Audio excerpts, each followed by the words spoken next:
Pemerintah Provinsi Jawa Barat melakukan sejumlah antisipasi terkait potensi gelombang ketiga COVID-19 pada akhir tahun.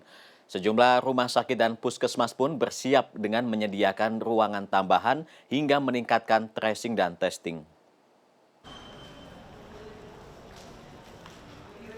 Sejumlah antisipasi gelombang ketiga COVID-19 dilakukan oleh Rumah Sakit Umum Daerah atau RSUD Al Ihsan. Jika terjadi peningkatan kasus, salah satu rumah sakit rujukan COVID-19 di Jawa Barat ini akan menambah ruang isolasi atau perawatan dari yang saat ini difungsikan sebanyak 44 tempat tidur menjadi maksimal 181 tempat tidur. Selain itu, RSUD Al Ihsan juga siap menambah tenaga kesehatan dan relawan. Ketersediaan oksigen juga menjadi salah satu prioritas. Rumah Sakit Al Ihsan saat ini sedang ditambah 3 generator oksigen, tiga unit generator oksigen dari PT MMT, dan itu satu unitnya bisa 500 LPM dan bisa menghasilkan kalau memang itu yang secara normal untuk pasien normal bisa perharinya 100 tabung oksigen yang ukuran 6 kubik. Selain rumah sakit, antisipasi juga dilakukan oleh puskesmas di Jawa Barat, seperti di Puskesmas Pasir Kaliki Bandung yang terus melakukan vaksinasi kepada warga. Berdasarkan data Puskesmas Pasir Kaliki, setidaknya ada 60.000 dosis vaksin yang sudah disuntikan di lokasi ini. Dan agenda vaksinasi terus dilakukan untuk mengejar target herd immunity di bulan Desember. Tracing dan testing juga masih dilakukan khususnya kepada warga yang memiliki indikasi atau gejala COVID-19.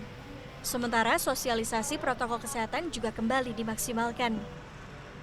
Antisipasi gelombang ketiga itu memang kita selalu melakukan 3T ya, mulai dari tracing, kemudian testing, kemudian treatmentnya seperti apa.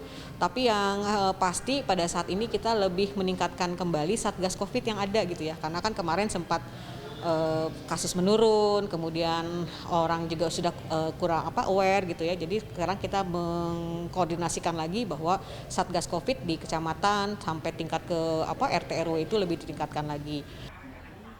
Satuan Tugas COVID-19 Jawa Barat menyebut sejumlah antisipasi gelombang ketiga sudah dilakukan diantaranya dengan percepatan vaksinasi.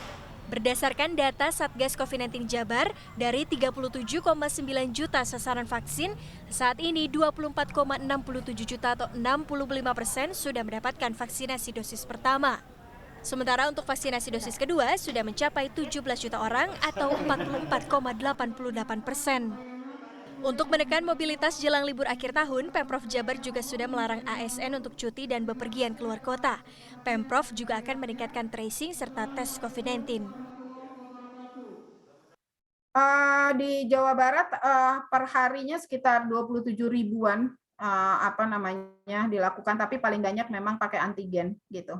PCR-nya hanya sekitar 30%-an seperti itu. Ya ini juga harus dinaikkan juga. Jadi kabupaten kota yang pasti minimal kalau ada kontak erat gitu ya, 15 itu bisa di tracing begitu ya.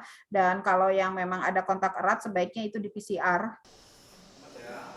Dewi menambahkan kesadaran warga untuk tetap mematuhi protokol kesehatan menjadi kunci utama agar kasus COVID-19 tidak kembali meningkat.